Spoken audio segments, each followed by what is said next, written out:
answering some questions about becoming a news anchor, getting all into that, the do's, the don'ts, and even how to do the coveted news voice. So, hello everyone, this is Kayla Lyons. Welcome back to Coffee with Kay, and we are going live in 3, 2, 1.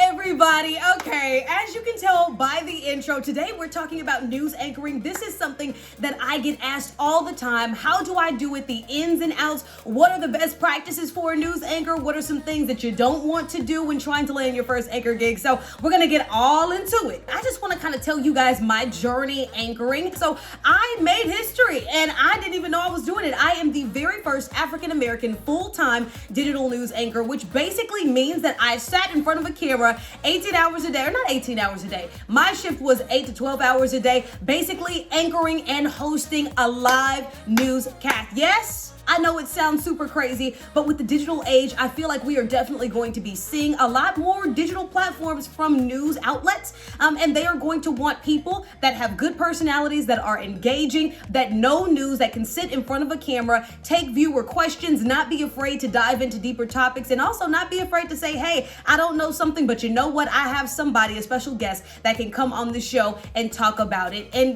we can learn together. So that's my background. I did that position for about 2.5 years. And while digital news anchoring varies from regular anchoring, I do believe that digital news anchoring actually is something that will give you far more skills, because not only do you have to be good at reading and articulating and all of that good stuff and looking into the camera, but you also have to have people skills, and you have to find that balance of the two. So I just believe that this was such a great experience. It was like a crash course in anchoring. So I got like 5 to 6 years of experience in 2.5. You can't beat that. And I am here to share with you some of the tips that I got from my time anchoring. So let's get into it. First tip for anybody trying to become a news anchor or even a digital news anchor is that you have to consume news. Now, early on in my career, and even at the start of my digital news anchoring, I didn't like to consume news because it was all death and destruction to me. Like, to me, I did not see any happy stories, and quite frankly, I didn't really look them out, but I had this perception of news.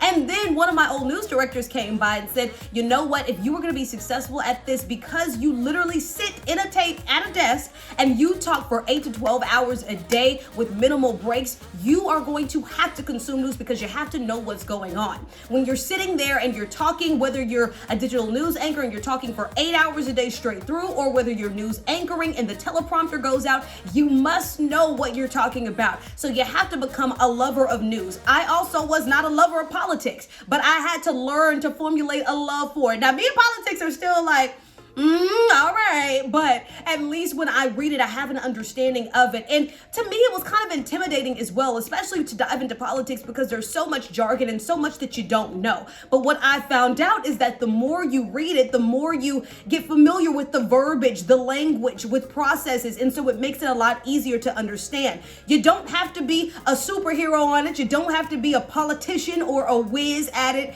but you do have to make sure that you are consuming news every day. That way, even when it comes to sourcing out maybe clients or maybe potential business partners that can come on your show and talk about these things and expand on these things, you know exactly who to ask.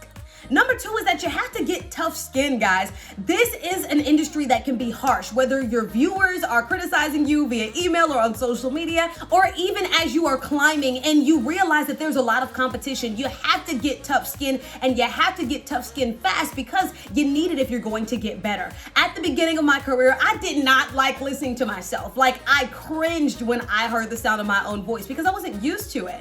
But one of the former anchors told me that I worked with, she said, you have to watch yourself back. play over and over. That way you can self-identify some things that you do and some things that you need to improve on. And that was the best advice that she ever gave me. So simple, practical ways that you can practice this. If you're not a news anchor, you can do like I'm doing now. Record a YouTube video. You can keep it on your phone, or you can upload it to YouTube. You can change the settings so that only people with the link can view, and you can send it to your news director and say, hey, give me some advice. I am willing to learn. I want to grow. What do you think? You can also email it to other news directors and get their opinion as well. But I honestly say you have to fish for advice because people are so busy. Not always are they going to come to you and be like, hey, I got a little bit of advice, or hey, I've been listening to you. Let's chat. Like, you have to go out and you have to seek these opportunities. And people are a lot more inclined to share with you their thoughts if you already form a working relationship of getting that feedback. Number 3 is getting good at ad-libbing. Sometimes, like I mentioned, your teleprompter will go out. Sometimes the power will go out. And if you're my digital news anchors out there,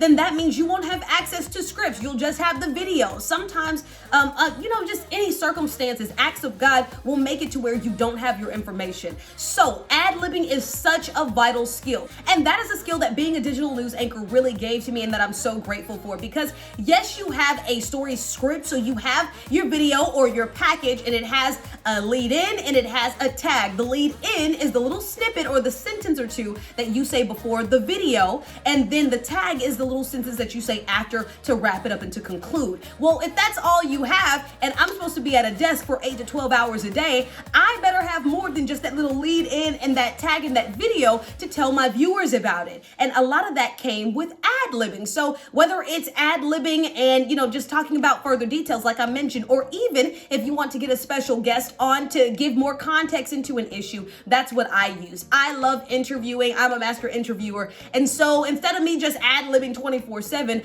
I would bring in guests and interview them, so that kind of helps with that. But you still have to know how to ad-lib, because you're not always going to have a teleprompter, you're not always going to have a script, and you're not always going to have power. And this even goes back to consuming news, because the more news you consume, the more information you have. That way, if something like this does happen, you're not stuck out. You always have a source of news to refer back to, whether it be further details that you give people or rehashing other details that you once had until you can get new information. That is so vital. Ad-libbing, ad-libbing, ad-libbing. That is something that I cannot stress enough. Number 4 is kind of the opposite of what I just said. Get good at reading a teleprompter. If you want to be a news anchor, that teleprompter is going to be your best friend. And so you need to get good at reading it. You also need to make sure that you get good at putting things in your voice. So when you write for TV, it's very different from when you're writing for a website or when you're writing for newspaper. When you write for TV, you want to make sure that a kindergartner or a first grader can understand the words that you are saying. And so getting good at making sure that you take your scripts, break down some of that jargon, some of that legalese, as some people like to call it, and then get good at reading how you type and how you word things is going to be of extreme importance. Even connecting with your producer, because sometimes your producer, if you're at a bigger station, will produce a newscast for you. That way he or she knows how you talk and they can go ahead and make sure that they write your script as such. The 5th tip I have for you is the fun part. Dress the part. Being a news anchor is super fun because you honestly get to look your best every single day at work, and it does something to the confidence, not just for the ladies, but for the men too. And I want to remind you guys, looking the part is so important. Even if you're not a news anchor yet, but you want to become a news anchor, the way people see you will automatically categorize you in their mind. So even if you're a reporter right now and you're looking to get your first anchor position, if you do a stand-up or if you do a live shot, make sure you are dressing the part. If you are aspiring for a different position, no matter what your current position is, you are always looking the part. That doesn't necessarily mean that you have to drop a bag on dresses. This dress right here was from Zara. It's beautiful and it has a slit in the back. I also like to shop at H&M. A lot of Amazon finds are so good. I mean, Amazon work dresses are everything. New York & Company, White House Black Market are just some of the few that I absolutely love. Macy's, Dillard's, JCPenney, all that stuff, when they have a sale, they're pretty good, but sometimes they're a bit overpriced. And baby mama likes to shop on a budget. So yeah, no, I like to actually keep my income. And I'm not getting sponsored for this video, but I could be, and I will do some more videos on this. So I mean, hey, business inquiries, I'll leave my email below. But don't feel like you have to spend a bag on dresses. I've even gotten dresses from Marshalls and literally TJ Maxx. As long as you look good and you feel confident, that is the best thing. Also, when it comes to grooming, makeup wise, make sure that you put on makeup. You don't have to do a heavy makeup look. I'm one of those people that I like my makeup to look very natural. I don't want to get on camera feeling like I'm weighed down, or when people see you out in public without any makeup, they're like, ah!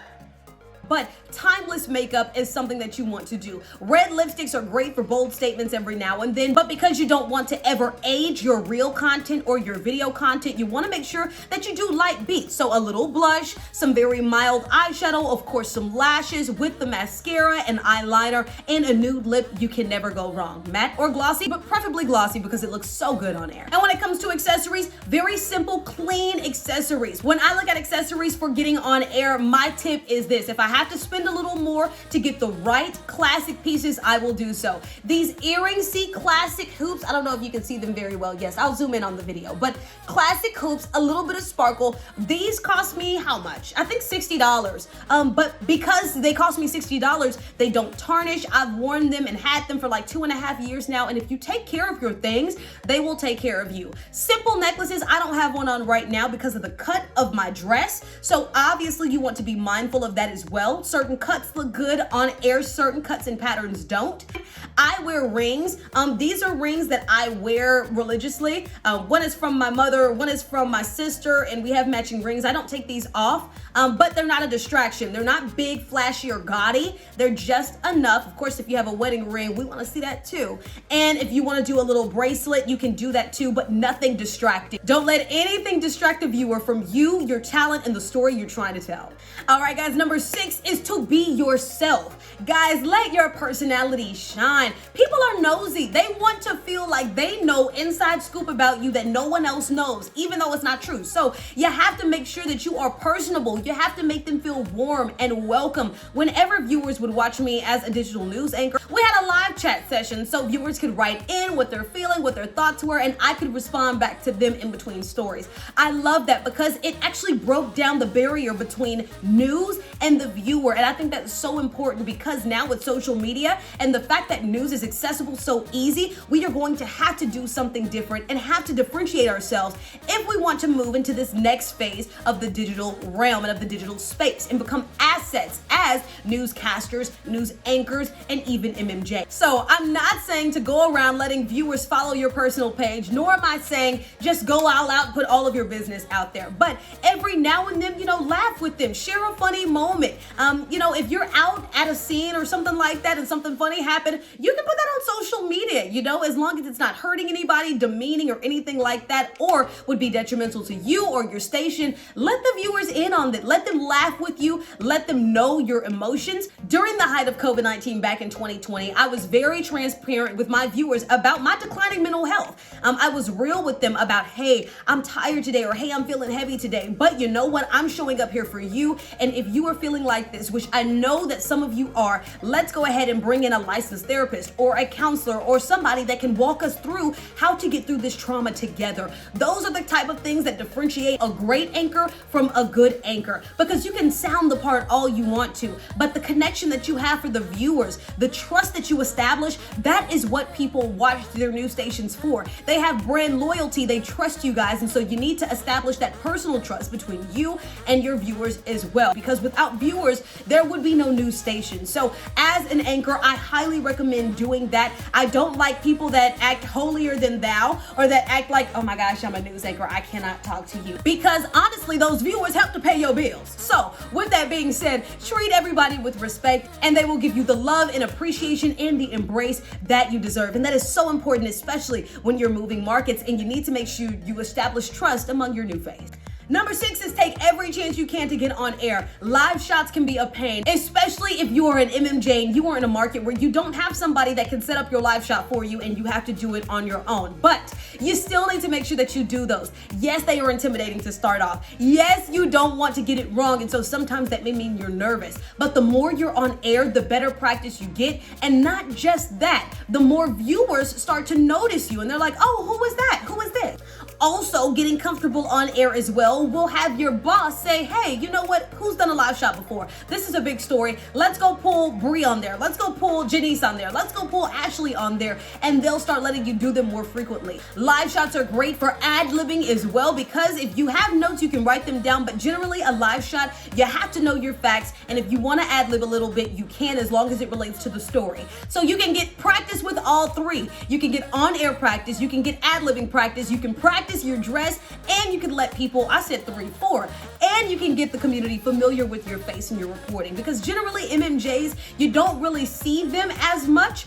Also do this in your stand-ups as well. Grab your viewers' attention with your live shots and let your face be known in the community, because you are important. Without MMJs, without you, there would be no news. And now, how to do the signature news voice. So luckily for me, I've always generally talked like this. Like, my mom was a linguist. She loved words. She loved making us, as we were kids, enunciate our words. She taught us very early that first impressions are everything. And in professional settings, you need to make sure that there was a separation between when you're talking with your homegirls and when you're talking to potential clients, when you're on air, or doing anything in the business realm. So with that being said, I was kind of blessed to be on the receiving end of that. So I don't really have to try very hard for my news voice, because honestly, I can switch back and forth fairly easy. But when it comes to doing that with other people, I definitely know that that can be a struggle. So I'm going to teach you the formula on how to do it. All right, so the first step is just to have a regular conversation. Continue talking. The second step is to make sure that you are articulating all of your words. So as you can see, even though my tone has not necessarily changed, it automatically kind of elevated and added a little bit of pizzazz onto my words. The second step after you start enunciating your words is to make sure you drop your voice down. So maybe go from alto to tenor just a little bit. Look at that. You see, I'm not even playing with pitches just yet, but because I dropped my voice, it automatically added a seriousness to it. And after you do that and you drop your tone, then you have to project. So this is projecting. I'm not necessarily changing the pitch all of that much. I'm just projecting my voice. After you do that, then you can play with different tones. So depending on the severity of a situation, you can stay in a low tone. Or if it's a happier story, you can bring your voice up just a little bit to convey that as well to the viewers. So that's how you do the news voice. So when in doubt, just remember to over-articulate your words. Articulate them like you have never articulated them before. Bring down your tone maybe from alto to tenor. And then after that, you can play with projections, and then make sure you play with that pitch as well. All of this stuff is easy things for you to remember. You can practice it. But to be honest, formulate your own. My news voice doesn't sound like anybody else's. It just honestly sounds like mine, because I add a lot of personality into my news voice. And honestly, that's what I want for you too. Add the personality. That's what people are coming to watch you for. So that's the wrap up for this video. I also know that a lot of people struggle with doing makeup, on-air makeup. So maybe I'll do a video on that too. I think that would be advantageous. Put in the comments if you would like that as well. Also, when it comes to carrying the emotional weight of being a news anchor or a digital news anchor, or even just working in the news realm, period, it is heavy and it gets hard. And I understand. I definitely want to get into that because our mental health is important. You are important. Remember, I love you. You are loved more than you know. And I'll see you next time on Coffee with Kay.